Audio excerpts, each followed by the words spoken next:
It is finally time for NFL predictions to return. And me also picking the Packers to win every single week, regardless of their opponent.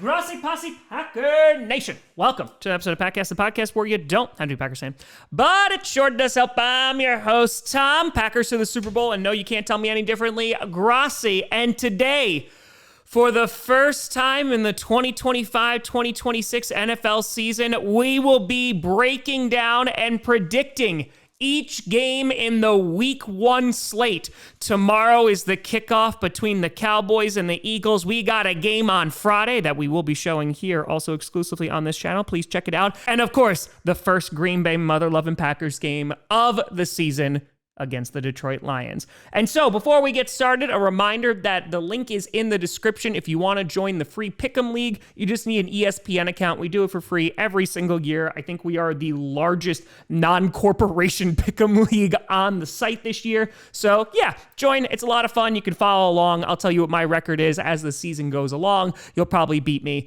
until you realize, oh wait, the Packers are going 17-0. Tom was right about everything, except maybe the Cardinals. I'm often wrong about them. Starting off with the kickoff game to the season, you got the Dallas Cowboys taking on the Philadelphia Eagles. Oh boy, well, this game just got a whole lot more interesting, and maybe not necessarily on the scoreboard because I think there are things that drastically favor the Eagles. But if the Dallas Cowboys get blown out on Thursday, yeah, things are not going to go well for Jerry Jones. The Dallas Cowboys have had one heck of an offseason. I actually like what they did in the draft, getting a pass rusher in Ezraku. They desperately needed alongside Micah Parsons. We'll get to that point in a second. And on top of that, drafting every single Tyler that you possibly could, making an offensive lineman of Tylers that will be unstoppable, but also getting a wide receiver too in George Pickens, who they have needed desperately because Brandon Cooks did not work out. And ultimately for the Cowboys, I thought they were setting up to have a pretty solid season. They were likely going to be a playoff team, even though they're in a tough division. And then from there, maybe they got lucky. However, things changed over the past week when the freaking Cowboys traded Micah Parsons to the Green Bay Packers. Yeah, Cowboys fans are totally not traumatized about this.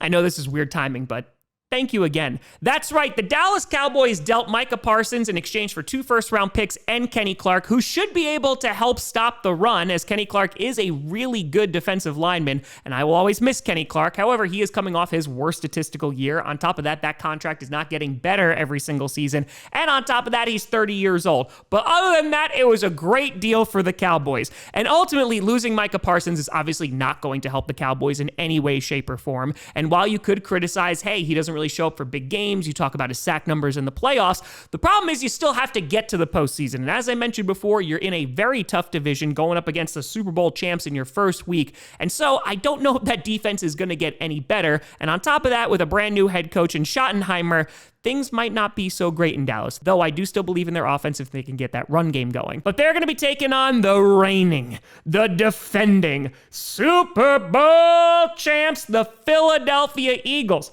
The Eagles, we talked about them yesterday in Power Rankings. They ranked as my number 1 team in the league heading into Week 1, and for good reason. Saquon Barkley, a monster last year. Jalen Hurts, fantastic throughout the playoffs. And then, of course, you look at their wide receivers. You look at that defense, a young defense. And the Eagles, they're primed to repeat and go back to the Super Bowl. And taking on the Cowboys in Philadelphia on prime time to kick off the season, and they don't even have to worry about Micah Parsons, yeah, I'm going to have to go with the Eagles here. In terms of stopping the run, that's what Jerry Jones wants to do, and I hope that Kenny Clark helps them do that. However, I think Saquon Barkley will find a way to, run around Kenny Clark if needed. I still believe in that offensive line of Philadelphia, and on top of that, I just don't believe in the defense enough of the Cowboys to really make a stand and slow down this offense. I will say having Diggs back into the lineup will definitely help if he plays tomorrow night, but ultimately, I believe the Eagles will do enough to get it done. I think they're just too balanced of a football team. And as of right now, I'm going with the Philadelphia Eagles to win. And Cowboys fans, let's just hope it's close. Then we got our second game from Sao Paulo, Brazil. You got the Kansas City Chiefs taking on the LA Chargers. For the first time in a few seasons, I'm not saying reigning defending Super Bowl champs in front of the Kansas City Chiefs. However, they are still posed to be pretty darn dangerous this year. Rashee Rice will be missing the first 6 weeks, and that will definitely be tough as their schedule is not so easy in the first slate of games. However, their defense should still be pretty damn good. Travis Kelce looks like he's slimmed down in the offseason, and while he didn't get a Super Bowl ring, he picked up another ring. So that's also really nice. I don't know how that has anything to do with football, but, it's just nice. But ultimately for the Chiefs, even a team that didn't look their very best last year, they still made it to the Super Bowl. Yes, they got dog walked once they got there, but ultimately the Chiefs are still the best team in the AFC until proven otherwise. You can look at other teams like the Ravens, who I think look better on paper, or the Bills. They might have a really good year, or hell, even the Bengals, but the Chiefs are still the team to beat in that conference. And they're going to be taking on the LA Chargers, who, they're just hoping for the best without Rashawn Slater this year. What exactly is your plan? Rashawn Slater being out for the year really tempered my expectations for the Chargers, who I still think will be a pretty damn competitive team this year. Of course, I do love me some Ladd McConkey, and I am a big Justin Herbert fan, and if they're able to establish the run with Omari and Hampton, this could be a really fun offense to watch. However, we still need to see that offense play, and they are going up against one of the better defenses in the NFL. Taking a look at the Chargers defense, they were very good last year, and if they're able to slow down this Chiefs offense, this actually could be a really competitive game. Playing in Sao Paulo, I don't think is going to benefit either team, but ultimately I think this is going to come down to which defense is going to be able to make a play. And considering the Chargers don't have Rashawn Slater, I think that makes them a little bit more susceptible to Kansas City's pass rush. And so because of that, I am going to go with the Chiefs to get the first win in week 1. Don't be surprised if they wind up splitting this year, because I think the AFC West is a much better division this season. But ultimately, I'm going with the Chiefs to get the win and Andy Reid to do some crazy magic. Following that, you got an NFC South showdown between the Tampa Bay Buccaneers and the Atlanta Falcons. The Buccaneers were able to win this division over the Falcons last year. Baker Mayfield had a phenomenal season last year, and even though he just can't keep an offensive coordinator around, the Bucs are in a prime position to once again win the NFC South, and I know some Bucs fans are looking even further than that, winning a few playoff games. And honestly, they have the team to do it. I think their offense should be very balanced as long as Chris Godwin comes back from injury and is looking pretty good. Mike Evans is one of the best wide receivers in the entirety of the NFL. Igbuka, I'm really excited to see him take the field. Bucky Irving had a phenomenal year last year. And ultimately, I think this is the Buccaneers division to lose. They're going to be taking on the Atlanta Falcons, home of Kirk Cousins, who is still looking for a suitor. All right, now what have I bid for this guy? Well, here, $1.50. Anybody? 75 cents. I bet 2 bets. Someone please just trade for Kirk Cousins. Please. But it's Michael Penix's team now, as he's going to be taking over for Kirk Cousins. And this team is very intriguing. They drafted a couple of pass rushers. I already liked their secondary from last season, and they had an opportunity to win that division as well. On top of that, Bijan Robinson is one of the best running backs in the NFL, and I'm very excited what he's going to do under that offense this season. You have Drake London, who's a very capable pass catcher. I like Darnell Mooney when he's healthy. And Kyle Pitts, I just have no idea what's going to happen with him. And taking a look at this game, it could go either way. Last season, these two teams put on a clinic against one another, and they were some of the better games of the season. And I imagine these are going to be some pretty competitive matchups as well this year. And originally, I was going to take the Buccaneers, and overall, I do think they're going to be the better team this season. However, heading into week 1, not having Tristan Wirfs, Chris Godwin is still on the mend. I'm actually going to pick the Falcons to get the surprise victory here. I know the Falcons did a nice job against the Buccaneers last season, but when Tristan Wirfs is back in the lineup, I think the Buccaneers will have the edge. But heading into week 1, I'm going to pick the Atlanta Falcons to get the week 1 win. And who knows, maybe that'll be enough to win the division later on this year when those wins and losses are going to be very, very important. But as of right now, Falcons, I'm picking you to win. If you don't, I probably won't do it again. Then an AFC North matchup between the Kitty Goes Meow Cincinnati Bengals and the Cleveland Browns. Oh boy, what a roller coaster of an offseason for both of these squads, but especially for the Cincinnati Bengals. They unfortunately did not make the postseason last year, even though Joe Burrow and that offense were phenomenal. And heading into this year, their team looks a lot like they did last year, just hoping for a faster start. Of course, they lost to the Patriots in that week 1 opener, which kind of loomed all season. And the Bengals have been plagued by slow starts over these past couple of years. But keeping that offense intact and Chase Brown, who's expected to have a really big year, this offense should still be a juggernaut in the AFC. Their defense, well, they re-signed Trey Hendrickson, so that is definitely going to help. We'll see if he can have the same kind of productivity that he did last year. But other than that, there are some big-time question marks about the Cincinnati Bengals defense. They're just going to be hoping to outscore everybody. They're going to be taking on the Cleveland Browns, who, at this point, Browns fans just need someone to be excited for.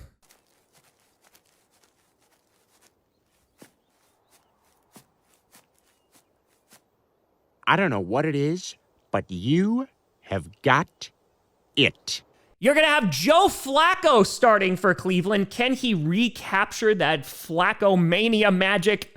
We'll see. I don't think anyone ever actually called it Flacco-mania, but it starts here. The Cleveland Browns are an interesting football team. No longer have Nick Chubb. Of course, he's going to be on the Texans now and, dealing with all those injuries. I am going to miss Nick Chubb, and I think the rest of Cleveland will as well. And rookie running back Quinshon Judkins could be a good addition if they actually sign him to his rookie contract. I know they also got Dylan Sampson and Jerome Ford, so we'll see how that backfield shapes out. And I do think that the Browns defense should be pretty solid. It's just going to be a question of how high is their ceiling with Joe Flacco. Joe Flacco can definitely win them some games, but until they have some consistency under center, I can't really be too high on Cleveland this year. And while it is the AFC North, and I honestly wouldn't be surprised if Cleveland won this game because that's just the AFC North, I am going to go with the Cincinnati Bengals to get the week 1 win. Starting off the season right, starting off quick, and we'll see just how good that offense really can be against Cleveland's defense. And so I'm going with the Kitty Goes Meow Bengals for week 1. Don't make me regret it. Then, oh boy, you got the Miami Dolphins taking on the Indianapolis Colts. The Dolphins, you want to talk about hot seats? It feels like everybody's on the hot seat. There's question marks about their defense. Tyreek Hill is not getting any younger. Mike McDaniel, oh, that's a hot seat. Tua, can he stay healthy? What's their run game going to look like? Lots of questions going on in Miami, and I do think that they have the pieces on their roster to be competitive. It's just a matter of can they stay healthy all season, and can they start winning some actual playoff games if they get there. They're in a division that is likely going to be run by the Buffalo Bills, but second place is still wide open. Will Miami be able to capture it, or just continue to be disappointing? And speaking of disappointing, let's talk about the Indianapolis Colts. The quarterback carousel just continues to go in Indianapolis. Their free agency, left some to be desired, but hey, they drafted Tyler Warren, so that should be really a nice addition. I really like Jonathan Taylor, but the Colts, they're just going to be counting on one man to lead them to glory.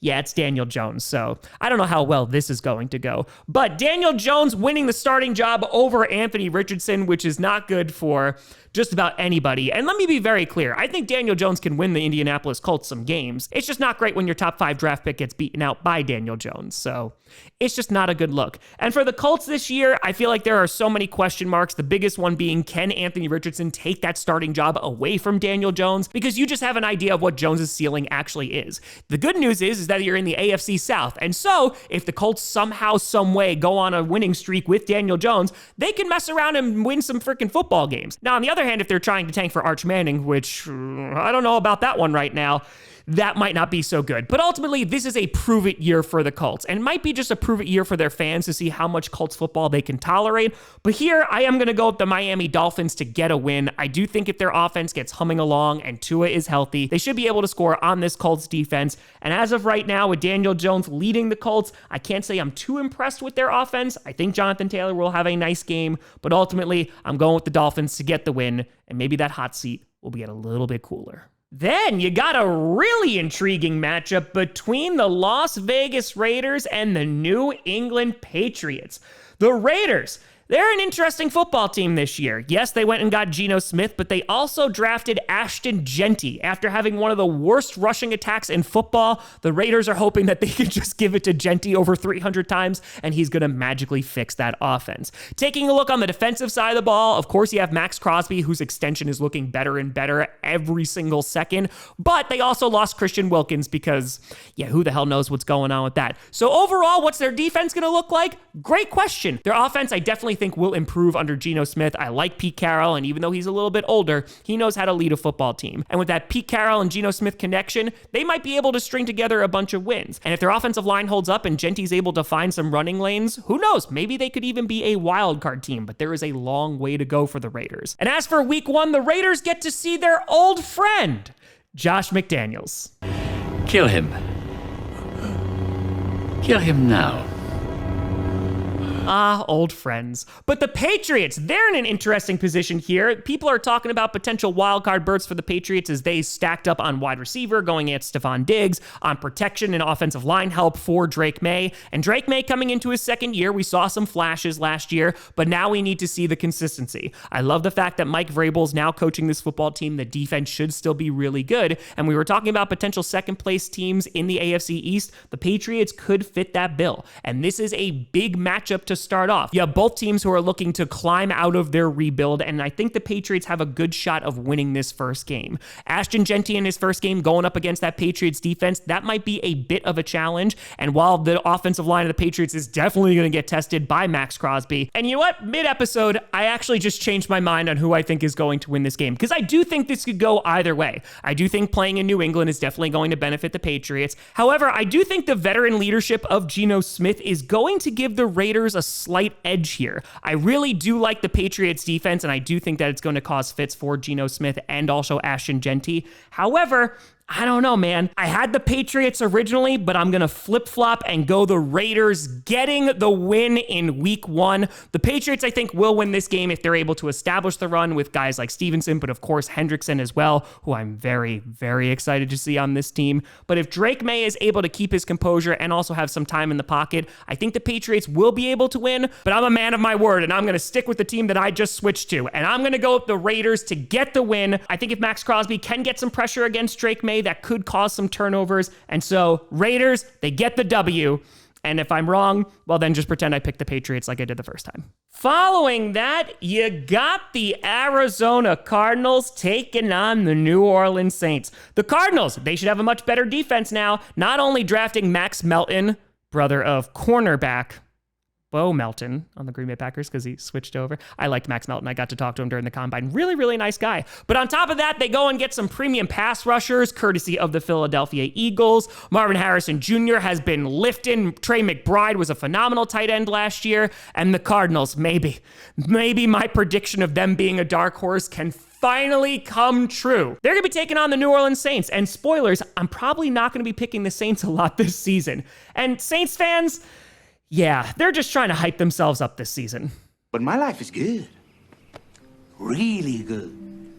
I get to wake up every morning at 5 a.m. and make some soup.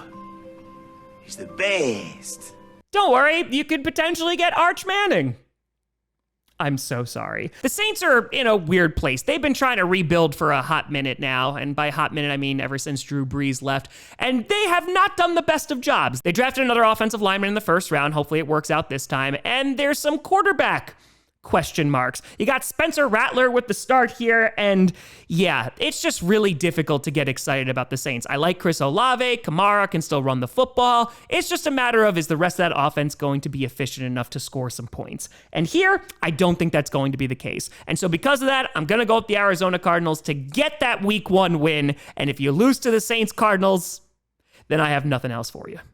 Ooh, then you got a revenge game between the Pittsburgh Steelers and the New Jersey Jets.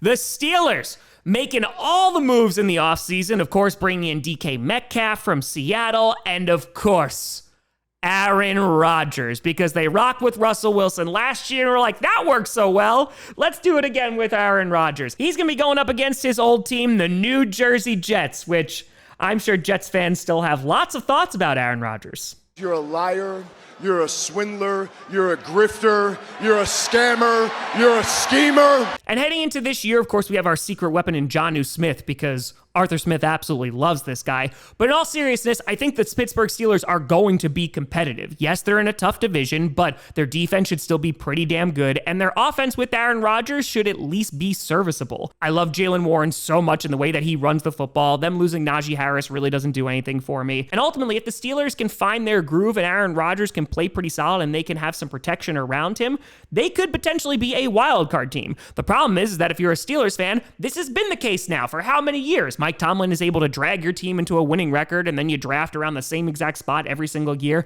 And look, you still don't have a franchise quarterback. I don't think Aaron Rodgers will necessarily be your franchise quarterback, as this is probably a very, very short-term deal. But who knows? Maybe they can find some of that old Aaron Rodgers magic. They're going to be taking on the Jets, who are in a rebuild due to the aftermath of Aaron Rodgers, as that trade did not work out whatsoever. The Jets defense, of course, has some phenomenal playmakers, and taking a look at their offense, yeah, we'll see if Breece Hall is going to be able to run the football this year. Garrett Wilson, of course, is still really damn good. And Justin Fields, hey, he won his first game at Lambeau a few weeks ago during the preseason game, so anything can happen. This is really a make or break year for Justin Fields, and I don't think he's really being considered as the franchise quarterback, more of a stopgap for the Jets, but that doesn't mean that he can't win them a few football games. And I do think right now the ceiling for the Jets is to be one of those pain-in-the-ass teams. I think they're going to win enough football games, and they're always going to be competitive. I just don't think they're a potential wild card team with Justin Fields right now. And honestly, I almost picked the Jets to win this game. Being played at MetLife, they know how to deal with injuries more than anybody, so they'll be prepared for that. But I do think the Steelers' defense is going to cause Justin Fields some problems. I don't think Aaron Rodgers is going to be forced to do anything crazy in order to beat the Jets. And even though Aaron Glenn is definitely going to want to beat up on Aaron Rodgers one more time, I'm going to take the Steelers here, getting the Week 1 win, and Aaron Rodgers gets his revenge. Even though I don't know what he has to get revenge about. I would feel like the Jets need to get revenge against him. Following that, you got an NFC East showdown between the New Jersey Giants and the Washington Commanders. The Giants. Yeah, sure. Maybe their run game will be a little bit better this year. But the Tommy DeVito era is over. Look how they massacred my boy. Let's rock. I'm going to miss you, Tommy Cutlets. But everybody's talking about the Giants defense, and for good reason. They drafted Abdul Carter, who, if he's able to make a splash, that pass rush is going to be lethal this year. They've been rebuilding that secondary after they let Xavier McKinney go to the Packers. Thank you again. And that should be better this year. It's just going to come down to what is that offense going to look like. I like Malik Neighbors a lot, and Russell Wilson will win you some football games, but long term, how long is it going to be until Jackson Dart is going to get his first start? I don't think it's going to be that long. Meanwhile, they're going up against the Washington Commanders, who blew everybody's expectations away last year, making it to the NFC Championship game. They knocked off the number 1 seed Lions. Thank you again for that. And the Commanders under Jaden Daniels, this is a really fun team to watch. They got rid of Brian Robinson, which was an interesting move, as they still believe in Austin Eckler, who had a solid season last year, and a couple of the new guys that they drafted. And on the offensive line side of things, they got Laramie Tunsil, who should definitely help with protection. And overall, this is going to be a big year for Jaden Daniels to try and avoid a sophomore slump. I do still think there's some question marks about their defense, but hell, I had those question marks heading into last season.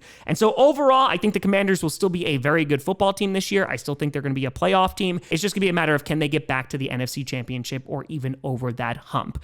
Here, I do think they'll be able to win in Week 1. While I don't really believe in their defense, like I said, I think they'll be able to contain Russell Wilson and that Giants run game.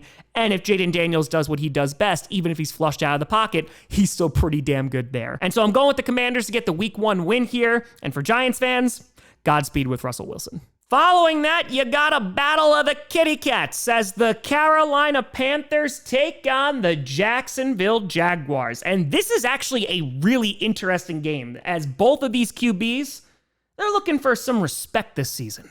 They're laughing at us. Hey, they laughed at Louis Armstrong when he said he was going to go to the moon.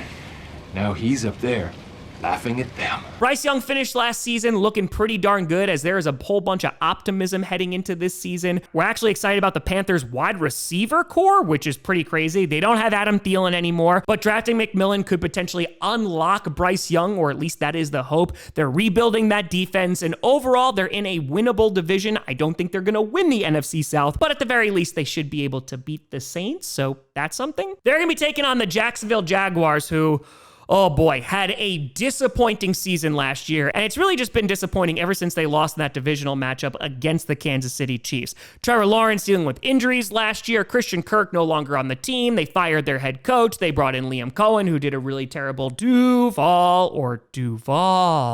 And ultimately for the Jaguars, this is a make or break year. You have Trevor Lawrence making $55 million, they really got to rejuvenate that run game. Travis Etienne, we're looking at you. And their defense was so terrible last year that it really feels like they hit rock bottom and all they can go from here is up. All that being said, Brian Thomas Jr., phenomenal wide receiver. Travis Hunter, they made a big splash in the draft going and getting him. And so this offense should be at its best. If Trevor Lawrence stays healthy, this team could be a potential dark horse in the AFC to be a wild card contender. However, they got to put it all together on the field, and they're going up against a resurging Panthers team. And I think this will be a pretty solid game. I am going to go with the Jacksonville Jaguars to get the win in the Floridian heat. I do believe in Trevor Lawrence, and if that offense looks better than it did last year, which it should because everybody was hurt last year, and that defense is just passable, I do think Jacksonville will be able to get the win in this Battle of the Cats. Then you got the Tennessee Titans taking on the Denver Broncos. The Titans, they drafted Cam Ward with their first overall pick. If this is the first time you're hearing about it, I'm not surprised because ESPN definitely didn't talk about it. But there's some excitement in Tennessee. What is their ceiling? Well, that depends on how well Cam Ward does. The Titans have been through the ringer these past couple years, but getting additional protection this past offseason and getting some offensive linemen courtesy of the Pittsburgh Steelers. And if Cam Ward is that guy, then you have something to build the franchise around. However, I do think this is kind of a stopgap year for the Titans as they just need to figure out, is Ward our franchise quarterback? Which is a pretty big question. They're going to be taking on the Denver Broncos. That's right, Cam Ward's first start in the NFL is against the Broncos defense. I'm sorry, Mr. Whitaker, I couldn't hear you. What did you say? I said, God help me.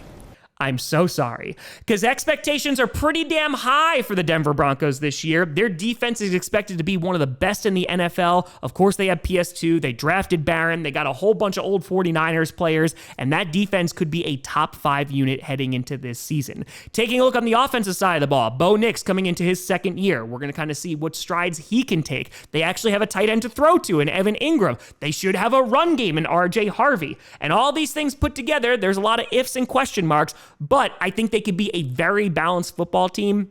And if not, their defense should be good enough to win them football games. And going up against a rookie quarterback in his first start and playing at home, I am going to go with the Broncos to get a win. I don't think it's going to be a particularly pretty game for the Titans. They're on the road in a tough place to play against that defense. Cam Ward might struggle. And so for the Broncos, you get the win. And from there, let's see if you can win the AFC West.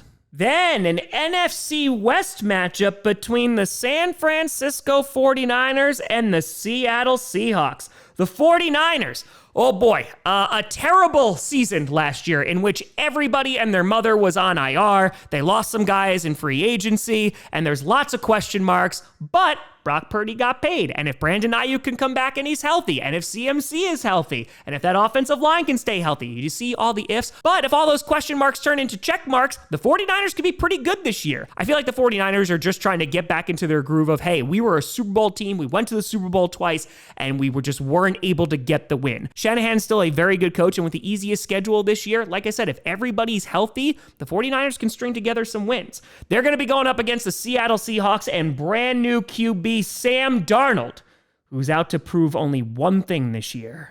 Teachers have souls. I go to church. I'm a Christian. Even though his soul was probably snatched by the Rams in that wild card game, but erroneous. The Seahawks undergoing some changes. They bring in Cooper Kupp. They lose DK Metcalf. JSN is a phenomenal wide receiver. He's just hoping to replicate his success from last year. And they swap out Geno Smith with Sam Darnold. Now, the biggest thing is the Seahawks made some pretty big strides on their defense last year, looking pretty darn good. And they finally fixed the interior offensive line, which was also the same problem with the Vikings, so Sam Darnold should be used to that. The biggest question mark about the Seahawks is similar to the 49ers. Can they stay healthy, especially in the run game? If they're able to have a balanced attack, the Seahawks could be a wild card team. And like I said, I do like what their defense is doing. It just is a matter of can they all stay healthy, which again, This is for both teams. And originally, I did pick the Seahawks to win this football game being played in Seattle. They got the better of the 49ers the last time that they played. But these teams usually go toe-to-toe with one another as they are pretty significant division rivals. And here, I'm actually going to go with the 49ers to get the win. If CMC is coming into the season as healthy as we all think he is, I think CMC could have another breakout year. On top of that, going and get Brian Robinson to be that 1-2 punch could make a difference in that 49ers backfield. And while I do believe a bit more in the Seahawks defense, I do think the consistency of having Brock Purdy from season to season might give the 49ers the edge over Sam Darnold in his first start as a Seahawk. So because of that, I'm going with the 49ers to get the win, and I'll probably regret it. But the 49ers and Seahawks usually torment me, so nothing new there. And then you got the Detroit Lions taking on the Green Bay mother-loving Packers. Oh, this is going to be a fun one. The Lions sweeping the Packers last year. They've had their number, especially at Lambeau Field over the past couple seasons. The Lions, of course, winning the NFC North and then winning the same amount of playoff games as the rest of the NFC North, which was a big fat 0. Losing both their coordinators, that's the biggest question coming into this season. Aiden Hutchinson coming back from injury. We'll see if he's going to be fully up to speed starting week 1. But ultimately, I think the Lions are still going to be a really damn good football team. They have one of, if not the best backfield in the NFL with Monty and Gibbs. They have receivers, old and new, that can cause problems. And ultimately, this is a big proving year for Dan Campbell and seeing how good of a coach he really is. And then you have Ben Johnson, who Lions fans still have some animosity towards for not throwing that Commanders game. You are either lying or you're stupid. I'm stupid. I'm stupid. Oh, Bears-Lions is going to be fun this year. But they're going to be taking on the Green Bay mother-loving Packers. First one of the season, it feels pretty good. The Packers, they've had themselves quite the offseason. Of course, last season, they made it to the wild card round, losing against the eventual Super Bowl champs, the Philadelphia Eagles. But their defense taking some big steps last year under Jeff Hafley. Their run defense was top 10. They were top 15 in passing defense. And while there are some questions about their secondary, not for their safety unit, because that's looking real good with Bullard and McKinney and Evan Williams. But of course, the depth at corner, that's where there's some question marks. They lost Jair Alexander, but he didn't even really play a whole lot last year. But of course, the big difference maker is going to be their pass rush. And heading into this season, I was a little concerned. Lucas Van Ness was looking pretty good in preseason and camp, but no longer, because they got Micah frackin' Parsons, who, even if he's not fully ready to go week 1, is going to be a huge difference maker this season. And we'll see if he's going to be able to take the field week 1. I know Matt LaFleur, as of recording this video, said that they were hopeful that he was going to be able to, that he's rehabbing with that back injury. But ultimately, when he does take the field, yeah, that defense is just going to be different. And taking a look at that offense, Jordan Love coming into his 3rd year as a starter. Of course, he got hurt week 1 of last year, and that kind of lingered all season long. But there was some disappointment from the Packers. Even though they had a better record, they still got only the 7th seed, and they lost their first playoff game. And so these next 2 seasons are really going to be pivotal for the development of Jordan Love. Of course, they have Josh Jacobs, who had a breakout year last year with the Packers. And now with additional wide receivers, who knows? This Packers offense could be a lot of fun. Taking on the Lions, this is going to be a challenge. The Lions are a damn good football team, and like I said, they've been beating the Packers at Lambeau the past couple of seasons, so they're going to have their work cut out for them. Especially looking at that offensive line, if Hutch is back to his normal self, yeah, this could be a long day for the Packers. However, I do think this is going to be a competitive football game, and because I'm me, I'm picking the Green Bay mother-loving Packers to win this game. Yes, the Lions got DJ Reed, so I do think their secondary got a little bit better, but I do think if Jordan Love's able to play a mistake-free game and Josh Jacobs is able to get things going early, and if Micah Parsons plays and makes any kind of impact, I do think the Packers could wind up getting this week 1 victory. And so because of that, I'm going with the Pack. Please just beat the Lions. Then you have a really intriguing game in the Houston Texans. Strouds taking on the LA Rams. The Texans dealt with injuries all last year, and now they have no idea when they're getting Joe Mixon back.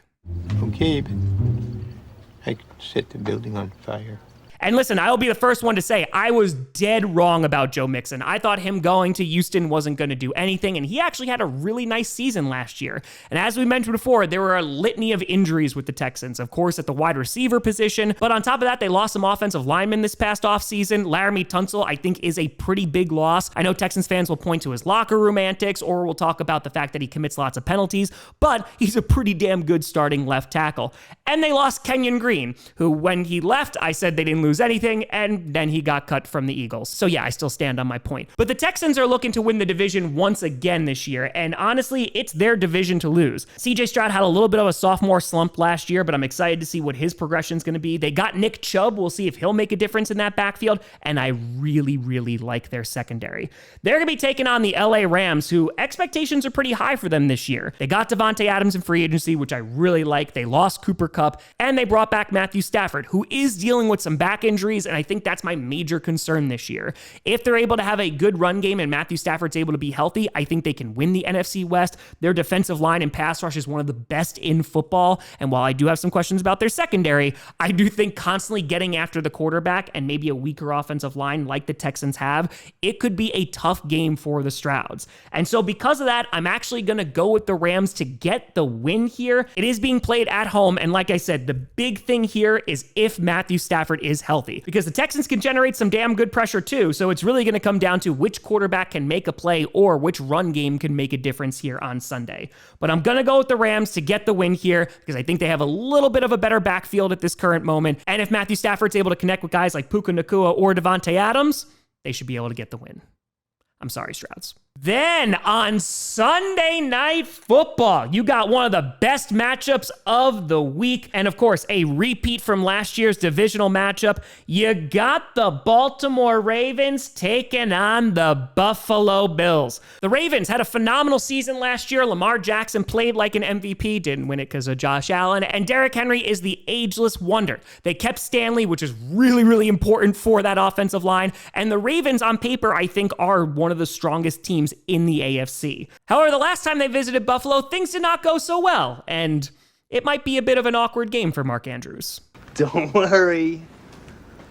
I'm not gonna do what everyone thinks I'm gonna do. Oh, the ball was dropped! But they're going to be taking on the Buffalo Bills and the reigning MVP in Josh Allen. And taking a look at the Bills last season, I was down on them because I thought they were in this rebuild. They were in a tough AFC East. I was just wrong about everything because they looked really damn good. Josh Allen just put the team on his back. James Cook had a phenomenal season, and that balanced attack between running the football and passing the football, it finally created a balanced offense, which was really nice to see.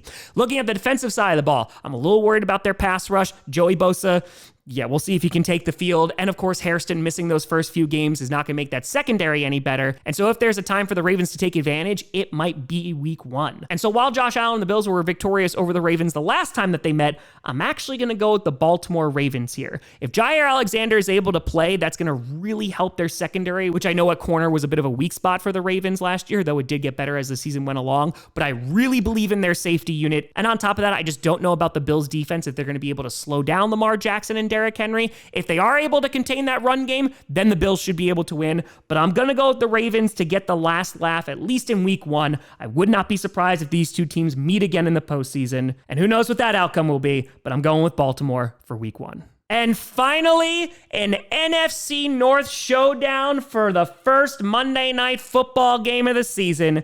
You got the purple incarnation of Satan, the Minnesota Vikings, taking on the Chicago Bears. And I'm just going to ask, could this be the start of the Caleb Williams, J.J. McCarthy rivalry?